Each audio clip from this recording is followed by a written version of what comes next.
Entre dans la synagogue, il a vu quelqu'un qui avait une main sèche. La main, pour d'autres, il dit la main tendue. D'autres, la main sèche. Dans d'autres livres, on dit la main tendue. Alléluia. Quand la main est tendue, c'est comme ça. Donc, un type comme ça, dans ta main dure comme ça. Voilà. Quand ta main dure comme ça, tu es paralysé. Ta main est paralysée, donc c'est dur. Voilà, comme ça. Bon, on doit faire offrande. Il faut faire voir. Comment tu fais? Il faut prendre la main dans ta bouche. Donc, vous voyez, c'est sa main droite. Et je lui ai dit de faire offrande, il ne peut pas. Bon, avec cette main-là, tu dois travailler. Tu n'es pas gaucher, tu es droitier. C'est pourquoi on précise la main droite. Quand on parle de la droite de Dieu, ça veut dire la puissance de Dieu, la force de Dieu. Quand on dit le bras de l'Éternel, ça veut dire la puissance de Dieu. Donc quand on dit ton bras est sujet d'attaque, ça veut dire que ce qui te donne à manger, ce qui peut te donner avec quoi? À manger, puis quoi? Travailler toutes ces choses est quoi? Sujet d'attaque, ça veut dire que ça ne peut rien faire. Donc il a une main comme ça, il ne peut pas donner, il ne peut pas recevoir. Il a une belle main comme ça, il ne peut rien faire. Donc quand Jésus rentre dans le temple, c'est parce qu'à cause de lui, toute sa famille, tous ceux qui viennent derrière auront des soucis de pauvreté. Parce que sa main ne peut pas s'activer. Sa main ne peut rien faire. Donc ceux qui descendent de lui, en quoi? Ont un problème de pauvreté. Parce que le doigt même qui est en haut, il y a pauvreté dans son corps. Alléluia. Donc il ne peut pas travailler pour subvenir à ses quoi? À ses besoins. Aux besoins de sa famille, aux besoins de ses frères, donner même à ses amis. Et quand Jésus est rentré, c'est la première personne qui l'a regardé. C'est la première personne qui l'a fixé. Il ne pouvait pas comprendre qu'un tel type comme ça peut être dans l'église et ça ne fait rien à personne. Alors, les Juifs vont fixer les regards sur Jésus, vouloir essayer de chercher à savoir ce qu'il allait faire. Parce qu'ils savaient qu'il n'était pas permis de faire quoi? Non, il était permis de guérir. Ça c'est pour les Juifs. Et pour eux, il fallait attendre le lendemain du sabbat pour guérir. Mais pas le jour. La seule chose qui était permis le jour du sabbat, il fallait sauver une vie. Mais guérir, ça devait attendre le lendemain. Alléluia. Alors que Jésus est le maître de quoi? Du sabbat. Les Juifs avaient mal interprété ce que Dieu avait dit. Le jour du sabbat était un jour pour faire du bien. Et pour eux, le bien s'arrêtait à sauver une vie. Alléluia. Mais pour eux, une brebis tombe dans un trou, on peut aller la prendre le jour du sabbat. Mais guérir un homme, pour eux, c'est un crime grave. C'est défier la loi. Imaginez-vous une brebis tombe dans un trou. Ton mouton tombe dans un trou, tu peux la sauver. Mais un homme, pour le guérir, tu dois attendre le lendemain. Donc sa main, c'est sa main droite. Sa main a des difficultés pour donner. Sa main a des difficultés pour quoi? Pour recevoir. Et on a des gens aujourd'hui qui ont ce même problème. C'est vrai que leur main, quand tu vois de façon physique, ça fait des mouvements, mais spirituellement, la main quoi? Sèche. Il ne peut pas recevoir. Il ne peut pas donner. Dès qu'on parle de don, quand on dit on va offrir net, son cœur est tranché. Son cœur lui fait mal.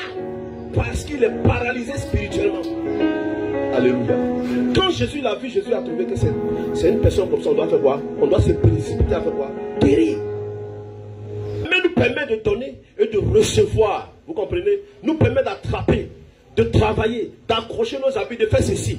Donc la main, quand elle est sèche, elle te fait quoi? Elle te nuit. Elle nuit à toutes tes activités. Même ta bonne volonté ne peut rien faire. Et aujourd'hui, on a des chrétiens, encore des chrétiens qui sont dans ces choses-là.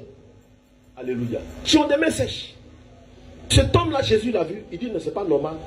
Ça veut dire quand le Seigneur promet ses regards dans l'église ici, et puis il voit des gens faire des problèmes, il a toujours en train de dire c'est pas normal. Et Dieu cherche toujours l'occasion de pouvoir libérer, guérir quelqu'un. Vous comprenez un peu? Mais c'est à nous de comprendre que la situation que nous vivons n'est pas normale.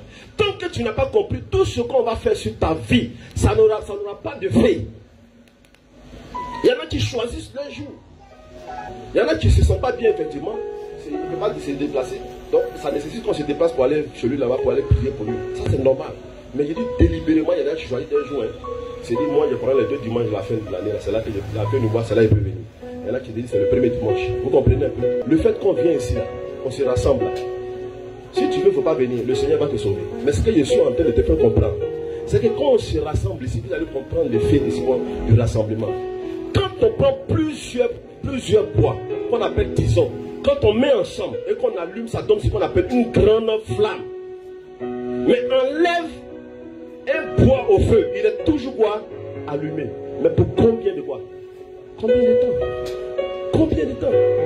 Voilà pourquoi le Seigneur permet qu'il y ait des rassemblements à chaque fois. Parce que quand on se rassemble, il y a une grande flamme. Tu es en train de faire louange, la prédication. Donc ça rallume la flamme qui est en train de s'éteindre. Donc quand c'est rallumé, on va partir à la maison. Non? Il faut qu'on se retrouve pour venir faire quoi? Pour rallumer encore. Donc, pour ne pas perdre cette flamme, on donne l'occasion, peut-être les mercredis, de pouvoir faire quoi? Prêcher l'évangile. Pour que tu puisses entendre, parce que la flamme est en train de s'éteindre. Puisqu'on a enlevé parmi les autres bois là, il est seul, vous-même vous connaissez, il est seul, il est là jusqu'à allumé pour peu de temps. Allumé c'était moi, et c'était souvent on ne se rend pas compte. Donc les mercredis souvent on prêche l'évangile. Et ça rallume la flamme pour que le dimanche on vienne faire quoi? Se rassembler et rallumer. Et cette activité-là, on doit la faire jusqu'à ce que Jésus revienne. Ça ne va pas aider quand Jésus sera là. Alléluia. Parce que quand cette flamme n'est plus là, tu commences à faire les œuvres de la chair. C'est ce qu'on appelle les œuvres mortes. Tu commences à faire ta propre justice, te sauver toi seul. C'est pourquoi il est important de venir le dimanche. Il est important qu'on se croise. Ce n'est pas le dimanche qui a un problème, mais c'est le jour que nous avons choisi pour nous rencontrer. Alléluia. Quand ceux qui donnent, ceux qui nomment les choses là, ça là, qu'on appelle ça? Bon, la chair, bon. Ça on appelle ça comment?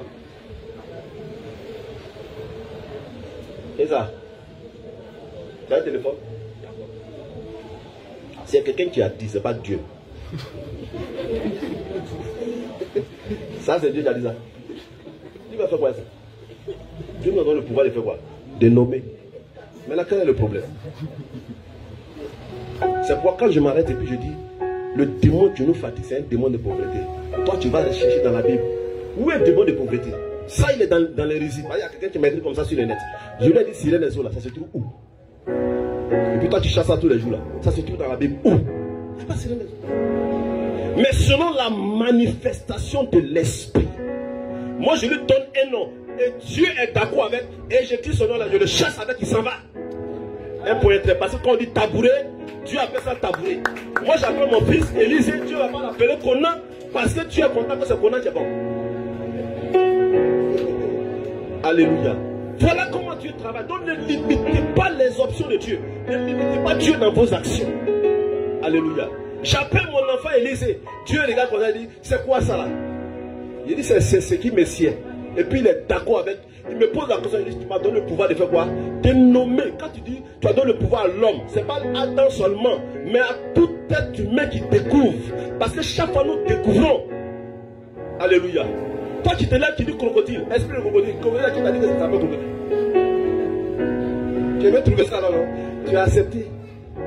Tu as dit amen bien. Donc quand on dit démon de pauvreté, ne sois pas choqué. Quelqu'un a dit c'est une main sèche. Parce que la main est tendue. C'est un homme qui a écrit. Si je dis que c'est un démon de pauvreté, c'est en fonction de sa manifestation. Parce qu'il cause la pauvreté. Donc je le nomme. Et Dieu accepte le nom que je lui ai donné. Et quand je dis tu t'appelles comme ça, il est obligé de répondre oui. Sors maintenant, il dit je sors. C'est comme ça que ça se passe. Selon les esprits que vous chassez là, qui vous a donné que c'est comme ça que ça s'appelle dans la Bible? Il n'y a pas un. Donnez-moi. Il a dit quoi? Python. C'est pas ça. Sinon, nos pythons qu'on connaît, les gens appellent ça, ils mangent ça bien. Mais Paul dit, la façon dont il fait là, c'est comme python. La façon dont la femme parle là, ça donne l'impression d'avoir quoi? On dirait un python. Donc c'est un esprit de quoi? Python. Python, sors, il n'est pas sorti. Donc ça veut dire que, quand il a dit python là, et puis toi tu manges le python, pour toi c'est pas la même. Non, c'est la manifestation du python. Quand on parle de python, il rappelle le serpent. Quand il parle du serpent, il parle du serpent ancien. La ruse du diable qui est comparé à un serpent. C'est tout ce qu'il entend de dire. Sinon, python là, c'est python, mais python est égal à quoi? Serpent. Donc il entend parler derrière le python, quoi ça? Un serpent. Donc toi, il ne faut pas voir le python qu'on mange. Les gens doivent faire 3 heures de cuisson d'abord. C'est pas ce python là. Jésus a chassé le démon de la main sèche. Les gens étaient tellement en colère, ils se sont réunis pour savoir comment aller le livrer. Donc ne sois pas choqué quand quelqu'un vient te dire que voilà, le démon il s'appelle comme ça. Ça ne doit pas te choquer. Lui, il a dormi. Il a vu la manifestation, il lui a accordé un an, c'est fini. Chaque jour, les hommes découvrent. Vous savez ça? Parce que l'univers renferme tellement de choses que chaque jour, les hommes vont voir. Ils découvrent des choses dans la forêt. Et quand ils découvrent des choses, là, ils donnent des noms. Toi-même, quand ils donnent des noms, là, tu n'arrives même pas à prononcer. Il y a des noms qu'on donne dans la forêt des animaux, de certains crustacés là. Quand on te donne, tu n'arrives pas à prononcer. Mais c'est faux. Mais il a donné parce que c'est la manifestation de la chose qu'il a vue et qu'il a donné le nom. Et c'est le premier à avoir vu ça. Donc il donne un nom. Alléluia.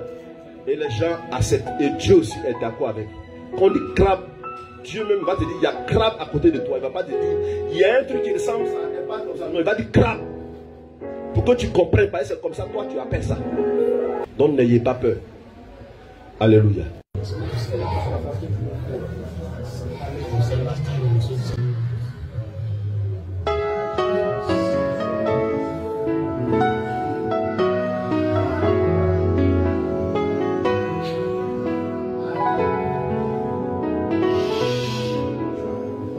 Tout ce que tu es reçoit la gloire. Tout ce que tu es, je loue ton nom. Pour tout ce que tu es, j'élèverai ma voix en louange. Seigneur, je t'adore pour tout ce que tu es. Seigneur, je t'adore pour tout ce que tu es.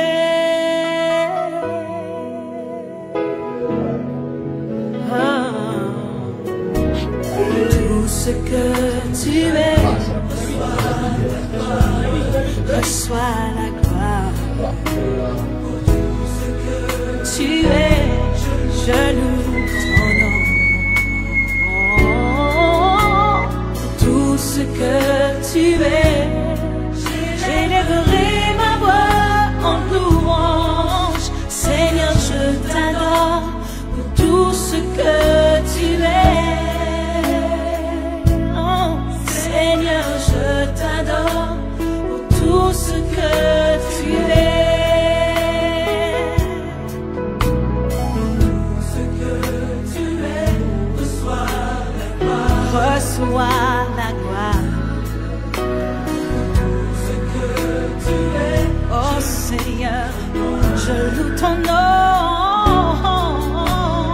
Tout ce que tu es, j'élèverai ma voix.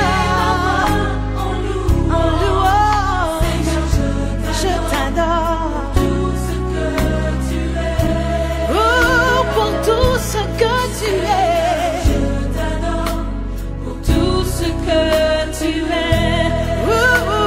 Jéhovah, Jireh, ma providence. Jéhovah Nissi, tu règnes victorieux. Jéhovah Shalom, Prince de paix. Seigneur, je t'adore pour tout ce que tu es.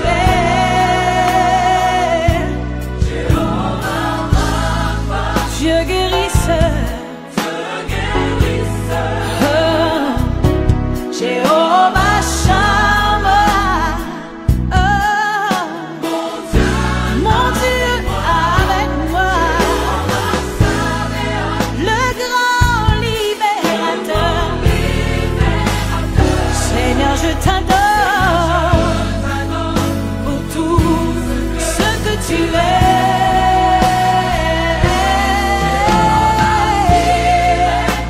Ma providence, oh Jéhovah Nissi,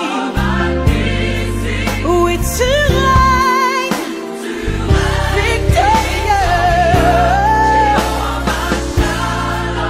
Prince de paix, je t'adore pour tout ce que tu es. Jéhovah, comme encore le me répand plus.